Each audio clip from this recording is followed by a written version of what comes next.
নির্বাচনের বিষয়ে যারা কনফিউশন এখনও ছড়াচ্ছেন, আমরা দেখছি তো তাদের প্রোফাইলগুলো খুবই ক্লিয়ার। তারা আগে কি তাদের রোল কি ছিল, তারা কেন কনফিউশন ছড়াচ্ছেন।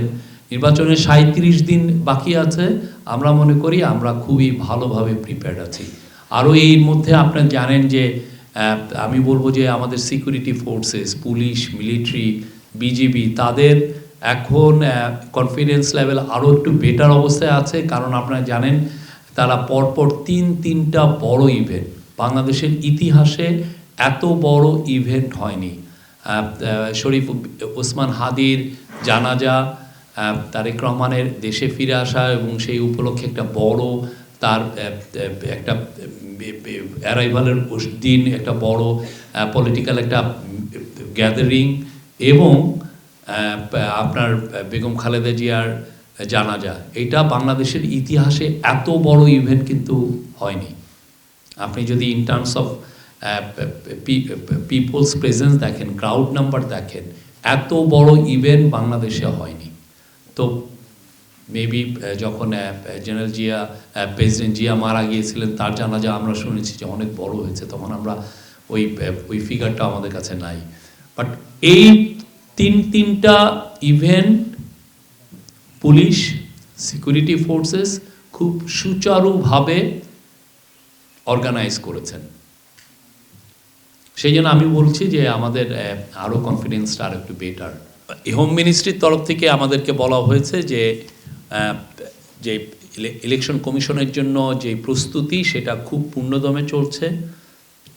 75% সিকিউরিটি ফোর্সের মেম্বার যারা পুলিশ, আনসার, কোস্টগার্ড, বিজিবি, তাদের ট্রেনিং অলরেডি কমপ্লিটেড হয়ে গেছে, বাকিটাও খুব দ্রুত কমপ্লিট হবে। আমরা আশা করছি ভোটের জন্য সবাই প্রিপেয়ার থাকবেন।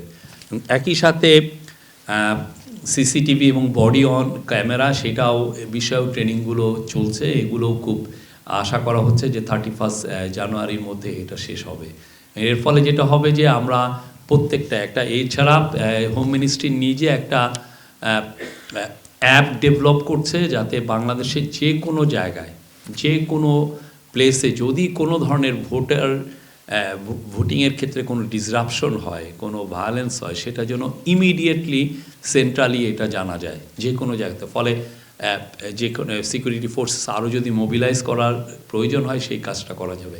আর প্রত্যেকটা উপজেলা একটা করে মনিটরিং কন্ট্রোল রুম থাকবে, ডিস্ট্রিক্ট লেভেলেও থাকবে, ডিভিশনাল লেভেলেও থাকবে, এবং সেন্ট্রালি ঢাকায় তো থাকবেই। পলিটিক্যাল পার্টি লিডারদের সিকিউরিটি অবশ্যই আমাদের একটা টপ প্রায়োরিটি। সেটা নিয়ে পুলিশ কাজ করছে, বিশেষ করে পুলিশের স্পেশাল ব্রাঞ্চ এটা নিয়ে খুব কাজ করছে। আর এরপরেও যদি স্থানীয় লেভেল থেকে যদি তারা সিকিউরিটি চান, সেটা অবশ্যই পুলিশ খতিয়ে দেখবেন তাদের কতটুক প্রয়োজন।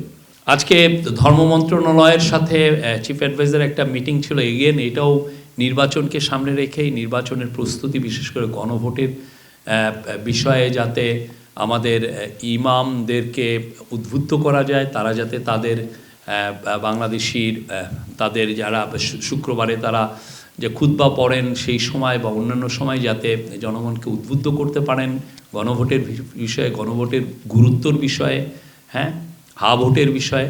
তো সেই জন্য আজকে ইমামদেরকে নিয়ে, আজকে ধর্ম মন্ত্রণালয় নিয়ে চিফ অ্যাডভাইজারের আজকে একটা বড় মিটিং ছিল। সেখানে বলা হয় যে ইমামদের অলরেডি 500 জন আলেমের সাথে তারা এক ধরনের ঘরোয়া বৈঠক করেছেন, তাদেরকে এই গণভোটের বিষয়ে জানিয়েছেন, এবং সোফার তারা খুব ভালো সাড়া পেয়েছেন তাদের কাছ থেকে। এছাড়া ইমাম প্রশিক্ষণ কেন্দ্র যেগুলো আছে, এবং বাংলাদেশে আপনি জানেন যে মক্তব আছে, যেখানে খুবই প্রি প্রাইমারি লেভেলে পড়ানো হয়, সেই জায়গার 77,000 মক্তব আছে। তাদের যারা মক্তবে যারা পড়ান, বিশেষ করে ইমামরাই পড়ান মূলত, তাদেরকেও কীভাবে এইখানে ইনভলভ করা যায়, সেই বিষয়েও আজকে এই বিষয়ে জোর দেওয়া হয়। 15,33,682 জন লিস্টেড হয়েছেন। তার মধ্যে দেশের ভিতরের থেকে হয়েছেন হচ্ছে 7,61,140। এরা মূলত হচ্ছে যারা ভোটের ডিউটি করবেন এবং যারা তার স্ব স্থানে ভোট দিতে পারবেন না, তারা পোস্টাল ব্যালটের জন্য তারা নিবন্ধিত হয়েছেন। আর বাকিটা যারা, যেটা আমাদের ডায়াসপোরা ভাই বোন, এদের সংখ্যা 7,72,000 542 জন। এটা এই প্রথমবারের আমরা করছি, প্রথমবার এটা করার পরে এটা একটা অভূতপূর্ব সাড়া। চিফ অ্যাডভাইজার বলেছেন এটা একটা ঐতিহাসিক ঘটনা, এই জন্য যে অন্যান্য দেশে এই ইলেকশন কমিশন আমাদেরকে জানিয়েছে যে ডায়াসপোরা ভোটারের ক্ষেত্রে ইনক্লুশন, গ্লোবাল ইনক্লুশন রেটটা হচ্ছে 2.7%, যে সমস্ত জায়গায় অনেক বছর ধরে হচ্ছে। আর আমাদের এখানে ফার্স্ট ইয়ারেই সেটার 5%-এর উপরে হয়েছে। এবং সবচেয়ে বড় কথা, এই আমাদের এই মডেলটাকে অনেকে খুব ক্লোজলি মনিটর করছে, ক্লোজলি ওয়াচ করছে। ভোটের বিষয়ে আরেকটা হচ্ছে যে ভোটের গাড়ি, আপনারা জানেন কিছুদিন আগে ডিসেম্বরের 20 তারিখে ভোটের গাড়ি, ভোটের ক্যারাভান ঢাকা থেকে বিভিন্ন ডিস্ট্রিক্টে রওনা হয়েছিল ভোটের মেসেজটা নিয়ে, বিশেষ করে গণভোটের ক্ষেত্রে, গণভোটের বিষয়ে মানুষকে আরও বেশি উদ্বুদ্ধ করতে, ভোটের বিষয়ে, পার্লামেন্টারি ইলেকশনের বিষয়ে উদ্বুদ্ধ করতে। তো এই ভোটের ক্যারাভানের আপনি অভূতপূর্ব সাড়ার কারণে এখন এটার সংখ্যা আরও বাড়ানো হবে। এখন 10টা আছে, এটা 20টা করা হবে। এবং আগে 300টা উপজেলায় যাওয়ার কথা ছিল, এখন এরা 495টি উপজেলায় যাবে। তার মধ্যে ইভেন চেষ্টা করা হবে যে দ্বীপ ডিস্ট্রিক্ট যেগুলো আছে, যেমন ভোলা আছে বা দ্বীপ উপজেলা আছে, হাতিয়া, সেইখানেও যদি যাওয়া যেতে পারে কিনা সেটাও তাই দেখা হবে।